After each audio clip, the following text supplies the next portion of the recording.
The lobby of Hart Maritime Tower was already full of polished strangers when two security guards seized Silas Cole by both arms and began pulling him toward the front doors. He did not fight. He did not shout. But his 6-year-old daughter Bonnie ran after him in blind panic, her small sneakers slapping against the marble floor, her stuffed rabbit tumbling from her arms and landing face down against the cold stone. She was calling his name before she even knew what was happening. One of the guards yanked hard on Silas's left sleeve to redirect him, and the fabric dragged all the way up past his wrist.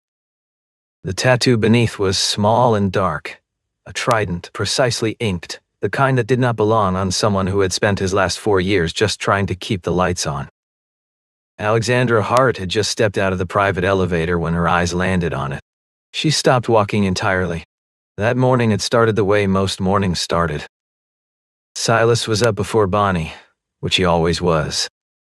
He stood at the narrow kitchen counter of their 2-room rental near the Norfolk waterfront, and made toast and sliced an apple into thin sections the way she liked, peel on, because she said peeled apples looked sad. He had already checked her inhaler and set it on the counter edge where she could reach it.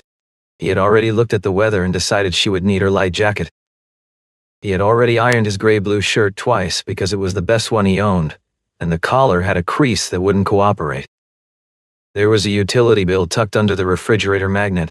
There were 2 more in the drawer he was not opening this morning. He had been alone with Bonnie for 4 years.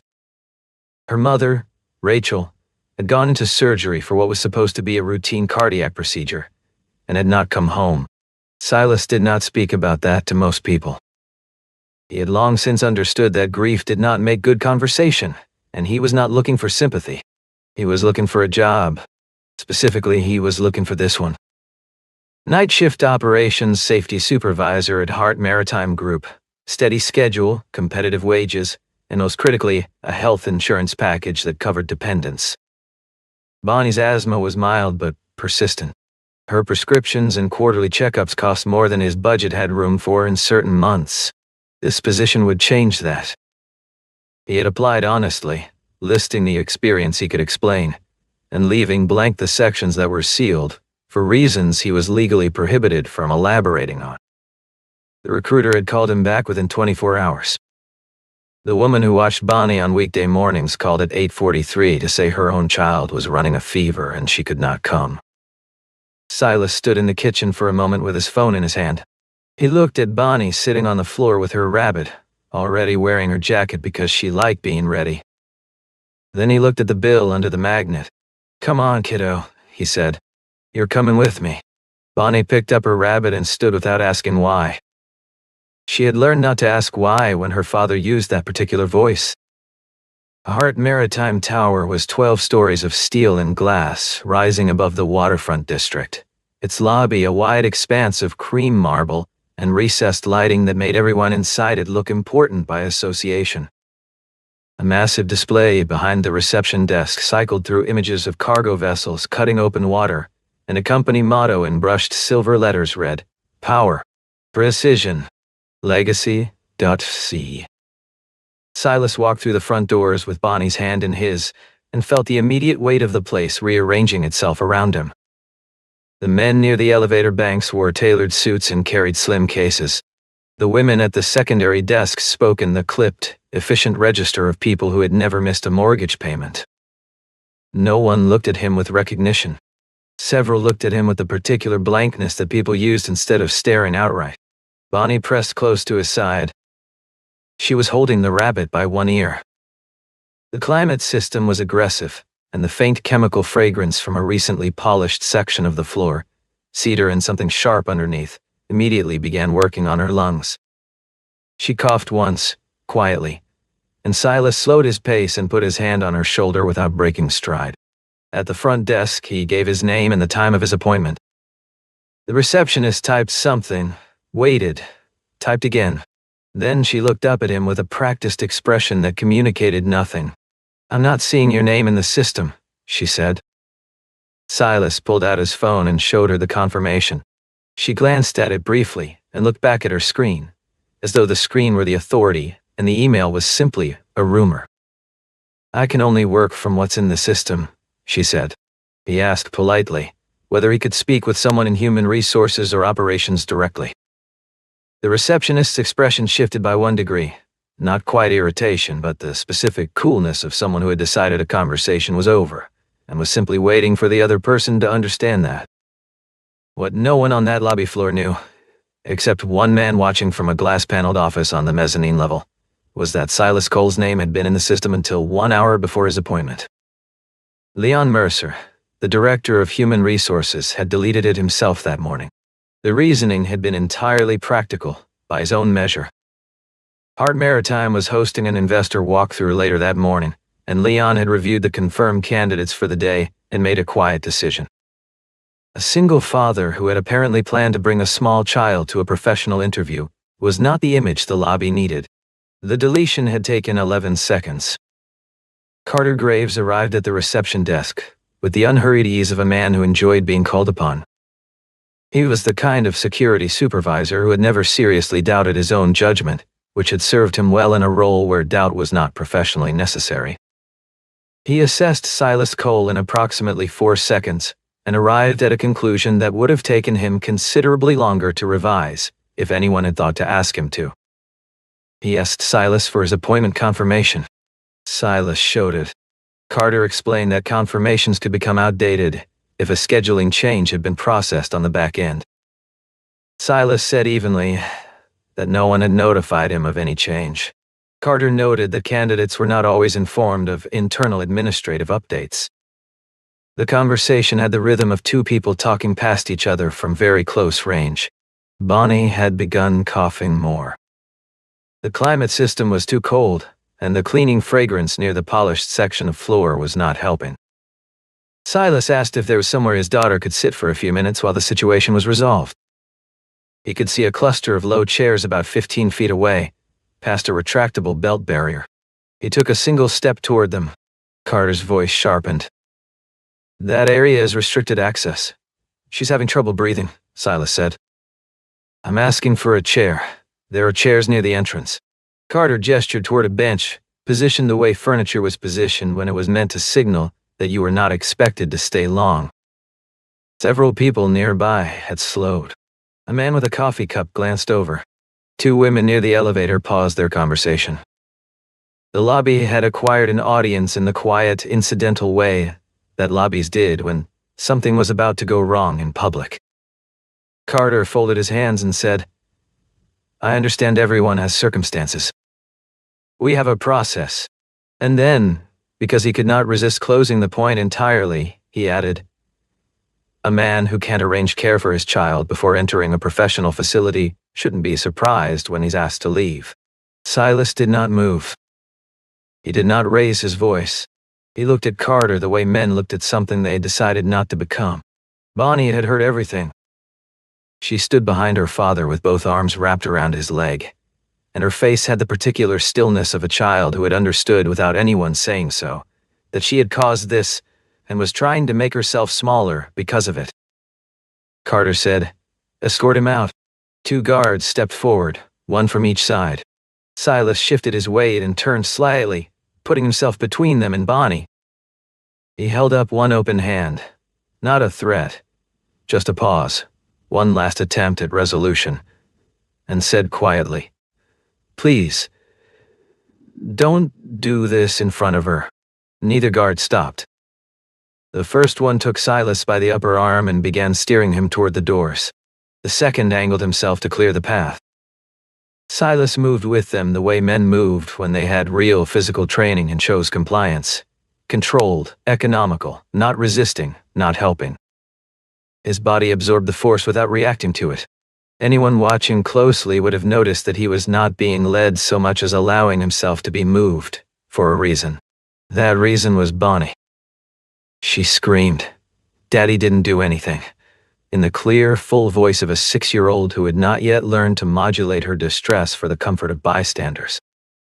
Her rabbit slipped out of her grip and landed on the floor, one ear folded under. She didn't stop to pick it up. She ran after her father with both arms reaching forward, and the sound she was making, not quite crying, more a sustained and helpless protest, cut through the lobby's ambient noise like something breaking. The whole floor had gone quiet in the way spaces did when everyone had stopped pretending not to look. One of the guards gripped Silas's sleeve to redirect him as they neared the door. The fabric pulled. The sleeve rode up past his wrist. And there, on the inside of his left forearm near the base of his hand, was a tattoo. Small, black, dotted, precise. A trident, three-pronged, vertical, inked with the clean, deliberate execution of someone who had earned the right to wear it, rather than simply chosen it for decoration. The private elevator at the east end of the lobby opened. Alexandra Hart stepped out. She was in the middle of a conversation with her legal advisor and her chief of operations, moving with the focused, slightly distracted efficiency of someone whose morning had already been full.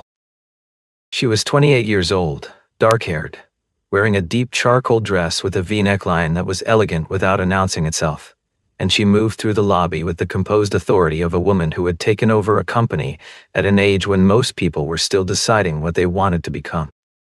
She was 3 steps out of the elevator when she saw the guards, 4 steps when she saw the child on the floor reaching for a stuffed rabbit, 5 steps when she saw the tattoo. She stopped. Her legal advisor said something beside her. She didn't answer. She was looking at the inside of Silas Cole's left wrist with an expression that her closest staff had never seen on her before. Not shock, exactly, but the specific whitey recognition of something seen once and never forgotten. The kind of recognition that had a history behind it. "What is his name?" she said. Not to anyone. Mostly to herself. But it was loud enough that Silas heard it. He turned his head. His eyes found hers across the lobby. She said it again, directly to him. "Your name." "What is it?" "Silas Cole," he said. Alexandra Hart was still for 3 full seconds. Around her, the lobby remained suspended. Guards positioned, Bonnie on the marble floor, coffee cups held mid-air by people who had forgotten they were holding them. Then she said to the guard holding Silas's arm, "Let go of him." Her voice had not changed in volume. It had not needed to. The guard released his grip before he had fully processed the instruction. Carter Graves began to say something about protocol. Alexandra looked at him once. The sentence stopped before it was finished. She crossed toward Bonnie first. She crouched down, which no one had expected, and picked up the rabbit from the floor and held it out with both hands. Bonnie looked at her with red-rimmed eyes and did not take it right away. She looked at her father. Silas gave a small nod. Bonnie took the rabbit and pressed it against her chest. Alexandra stood. She spoke to her assistant without looking away from Silas. "Get the medical staff down here now. Warm water for the child. Pull all lobby camera records from this morning and lock them under legal review. And find Leon Mercer. Tell him I need him upstairs in 20 minutes." She said it the way people said things when they were not asking. Then she looked at Silas again, and something in her expression had arranged itself carefully. The particular composure of someone trying to stay steady around something that had affected them more than they wanted to show. She had seen the tattoo before. Not in person. In a photograph. Slightly overexposed, the edges soft with age. Kept inside a brown leather box in the top drawer of her father's desk. In the photograph, a man lay on a ship's deck on a stretcher, pale from blood loss, one hand pressed flat against the metal railing beside him. A younger man in torn tactical gear stood beside him, supporting his weight. The younger man's left sleeve was rolled back. The Trident tattoo was visible even in the grain of the old image. Small and exact, unmistakable. On the back of that photograph, in George Hart's handwriting, were 7 words.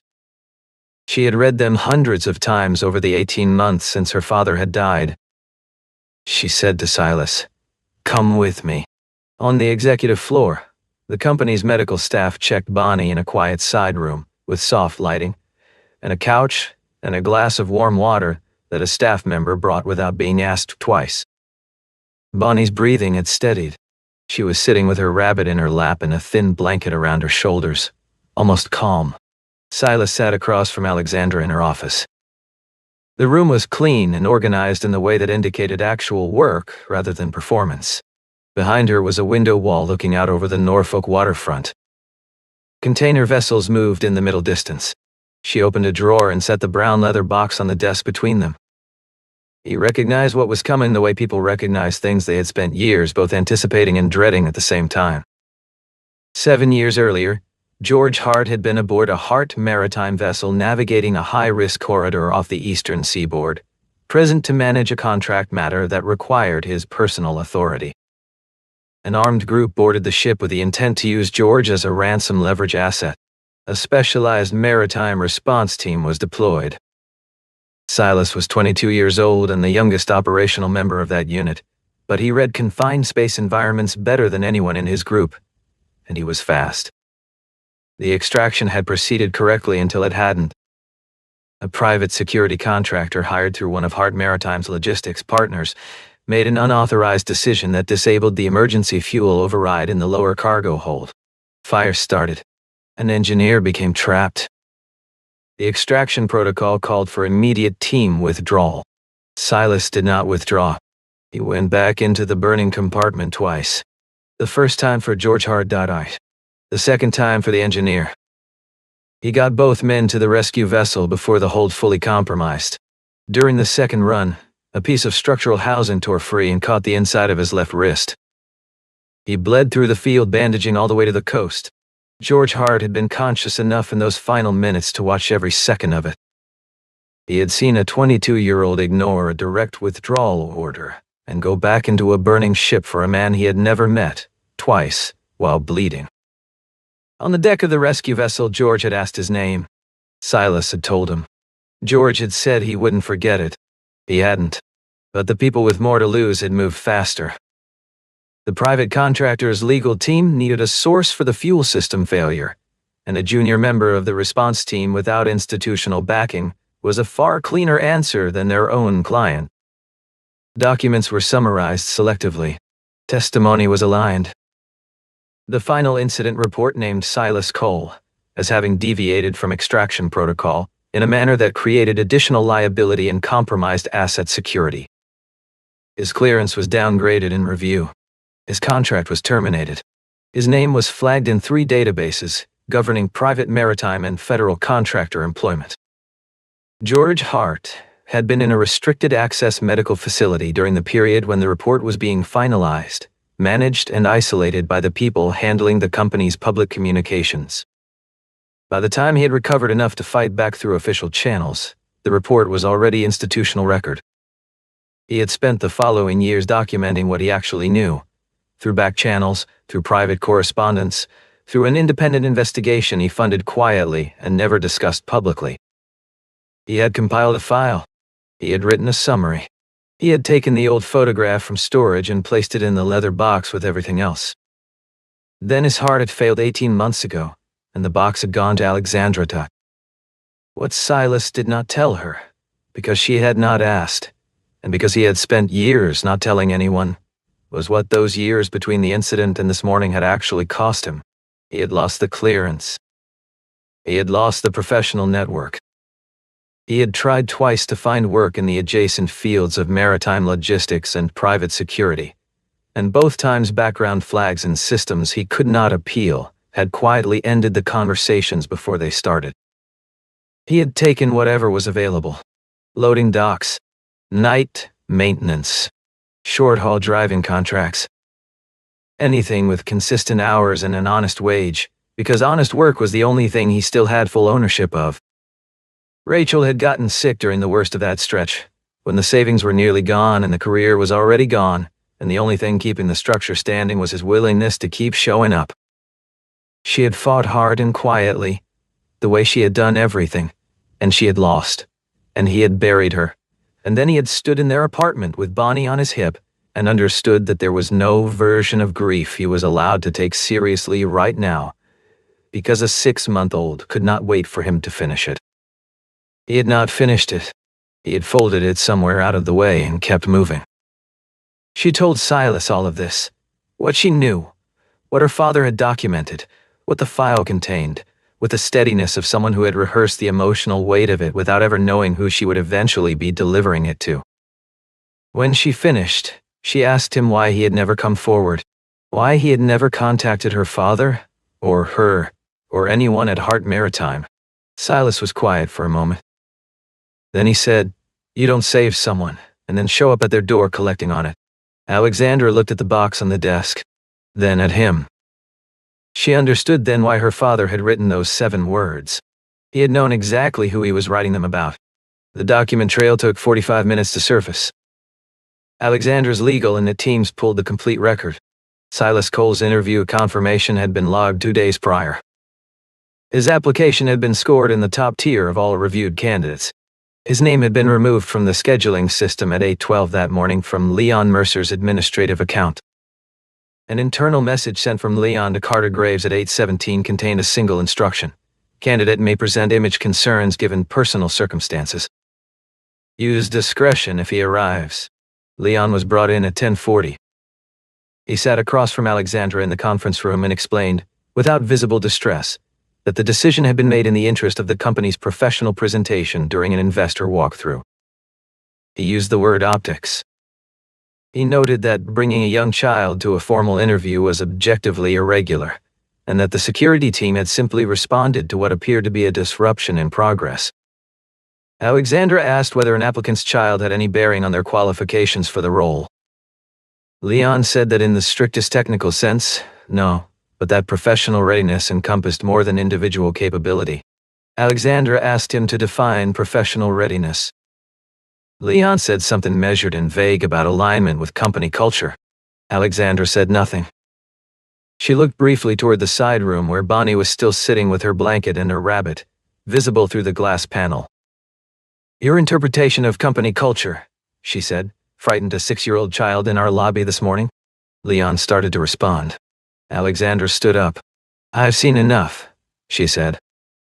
Silas, who had been sitting to the left without speaking for the entire exchange, said then, in a voice that was entirely level, "I'm not asking anyone to feel sorry for me. I only want what happened this morning to not be what my daughter carries home with her." That was the moment Alexandra decided where the next conversation needed to take place. Not in this room, behind glass.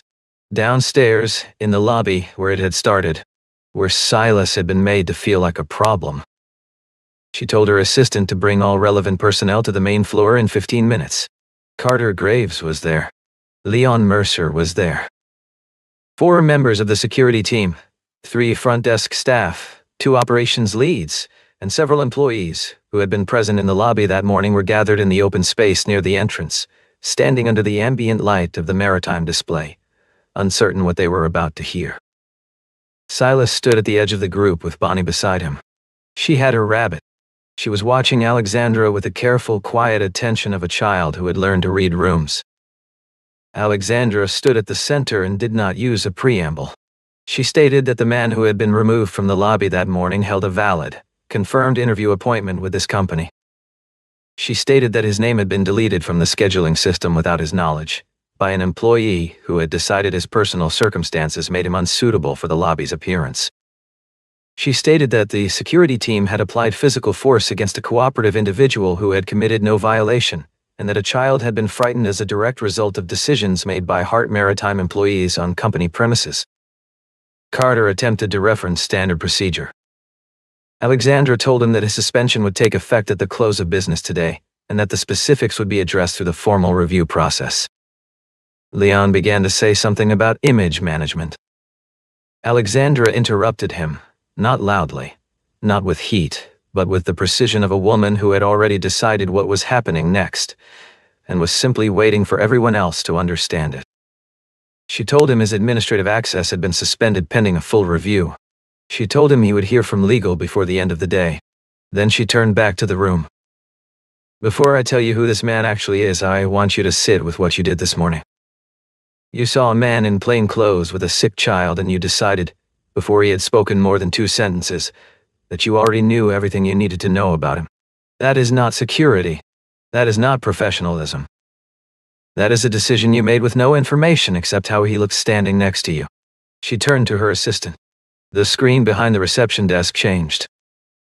An old photograph appeared, projected large enough for the entire room to read clearly. George Hart lay on a stretcher on the deck of a vessel, visibly pale, one hand pressed against the railing.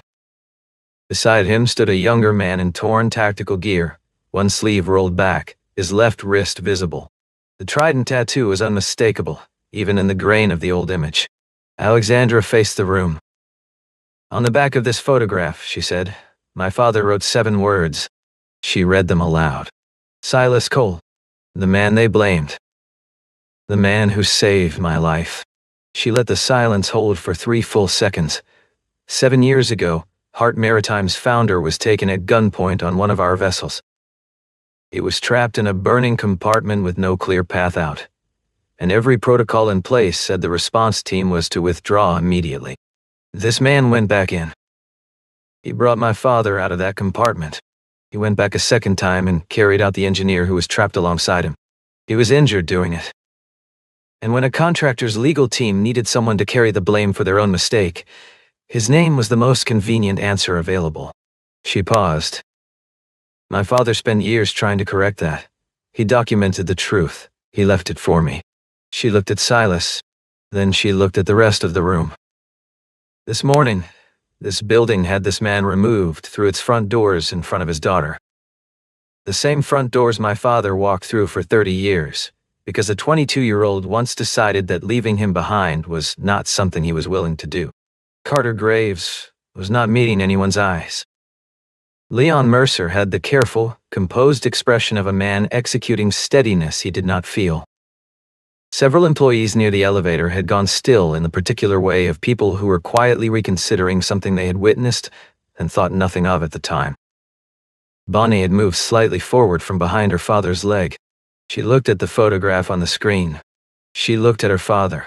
She looked back at the screen. It was the first time in her 6 years that she had seen any evidence that her father's past existed as anything other than a silence he carried quietly. After the lobby had cleared and the formal actions against Carter and Leon had been set in motion, Alexandra brought Silas back upstairs. Not to the conference room. To her actual office, with the window view and the ships in the distance beyond the glass. She told him the position was his. Not the night shift operations safety supervisor role he had applied for. That was a good role, she said, and it was not sufficient. She was offering him the senior post in maritime operations safety oversight. The compensation was substantially higher. The schedule had flexible core hours. The benefits package covered dependents in full effective on his first day. Silas listened through all of it.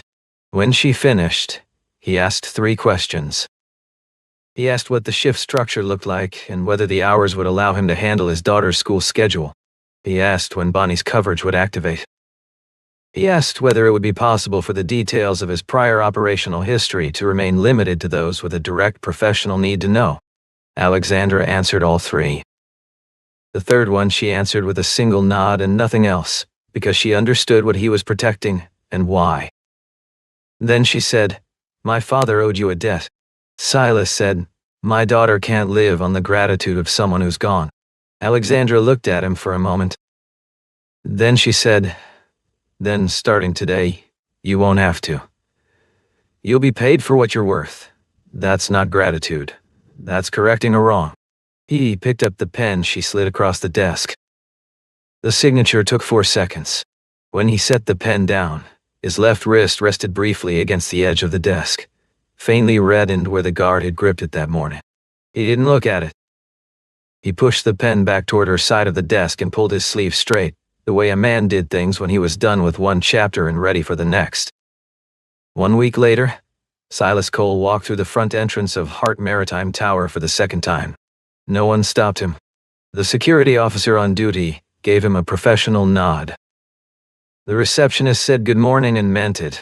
He had Bonnie with him again, but under different circumstances.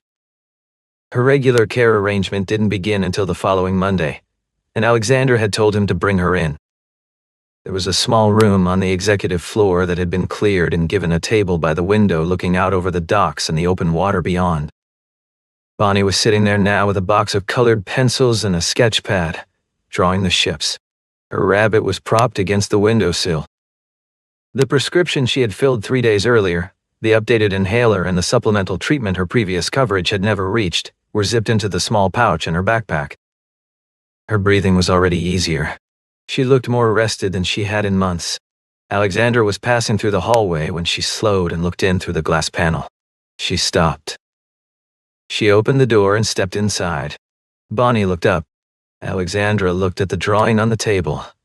2 large ships and a small figure standing on the dock between them, and said it was good.